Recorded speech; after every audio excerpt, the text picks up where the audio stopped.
Henry Cejudo is retiring. Huh?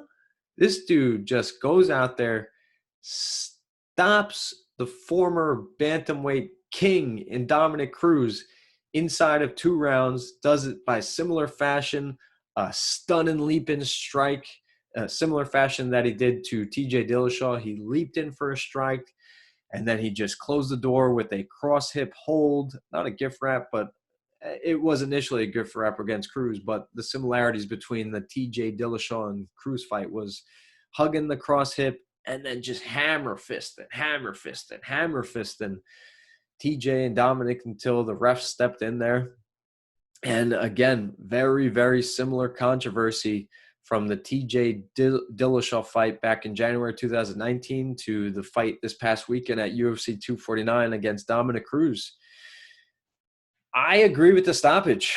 I 100% agree with the stoppage. It was about 11 to 13 unanswered strikes, and Dominic Cruz was making his way north, back to his feet. That was his argument.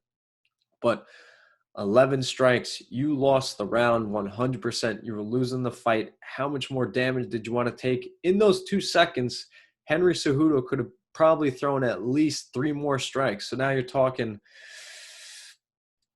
13 to 16 unanswered strikes. And yes, he'd be saved by the bell. And yes, it could have been an epic comeback by Dominic Cruz in the 3rd round and maybe an epic victory. But Henry Cejudo would have also recovered. And I think Henry Cejudo is a different cat. I don't think he mentally lets down in between the 2nd and 3rd round and comes out there lackluster because he thinks he has a lead and he starts to kind of just sit back on his laurels. How many times have we seen Henry Cejudo face adversity? I put a tweet out there and just bounce back strongly, whether it's outside or inside the cage. We heard about how broke he was while he was wrestling. We heard about the California fires when he had to jump out of his window. He just fought and beat a steroid user in TJ Dillashaw. He butted heads with Dominic Cruz right before the stoppage. Blood pouring down his face. He still comes out there and stopped Dominic Cruz 20 seconds after that. This cat was not going to be shaken by a fight going back to the corner and he thinks he wins and he's going to let his guard down. Not at all. I think he figured out the game plan of Dominic Cruz. We saw Cody Garbrandt's boxing and his bobbing and weaving. He caught Dominic Cruz and figured out the drunken monkey type of fighting style. Henry Cejudo figured out by just chopping the legs. The legs will always be there on the same plane, so he decided to just chop that same plane and catch Dominic Cruz's legs. And Cruz actually admitted in an interview with Helwani that he was sore, not mentally, not his brain.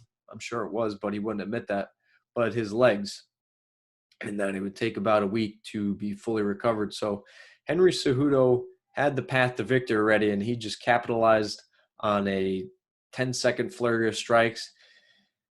And Dominic Cruz is saying that Henry Cejudo capitalized on a drunk and cigarette-smoking referee in Keith Peterson.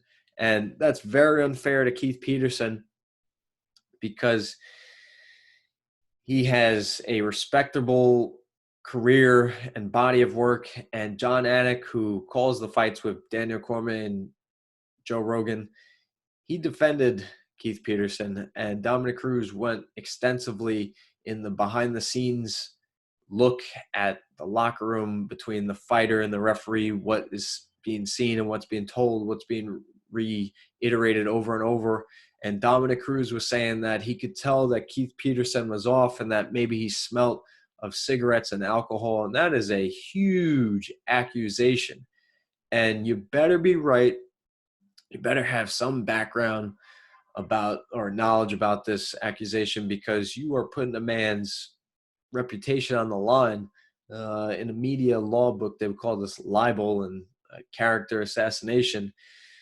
I mean, it doesn't look good, the fact that you were stopped and that you lost and maybe you're just pulling on to threads to try to make a point or you're a little bit of a sore loser. A lot of people commended Dominic Cruz for how he handled his loss against Cody Garbrandt back in December of 2016, UFC 207. for taking it on the chin and being a man and addressing it, not running away like he Ronda Rousey from the media and facing the media. And this is not a good look, but you better have cold, hard facts if you're accusing of a respectable referee and Keith Peterson of being drunk the night before and smelling like cigarettes. So slippery slope for Dominic Cruz, but for Henry Cejudo, he retires in front of no fans. It's like, wow, if this was on his mind, he would have thought he would have waited for crowds to come back, but no, he's the co-main event of UFC 249. The money was good enough and the opportunity was perfect and the timing was there that he felt it was just proper to retire at this moment in time. And outside of the triple C, the triple cringe, the king cringe, captain cringe, whatever people who don't like Henry Cejudo's social media prowess want to call him, forget about it.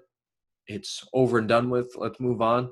Let's respect and appreciate the champion that he is. He's not only a two-time Olympic gold medalist, but he came back from adversity after he lost from Mighty Mouse, Demetrius Johnson, maybe 4 or 5 years ago.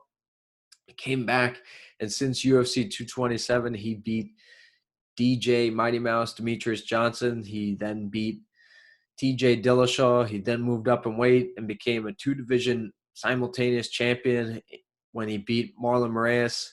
And now he beats the bantamweight king in Dominic Cruz. He may come back in the future if Aldo is at the top, or if TJ Dillashaw wants a rematch, or if Dominic Cruz crawls up again, or if Alexander Volkanovski or another featherweight is presentable to Henry Cejudo, or he may even box. Whatever he wants to do, Henry Cejudo has options, and it's just amazing to see a great guy outside of his social media antics to get the due, and I hope he gets the praise. And I hope this cloud of Dominic Cruz being a sore loser just disappears, because we should be commending the winner and not giving the sore loser their attention. So hats off to Henry Cejudo. Good job to you, brother.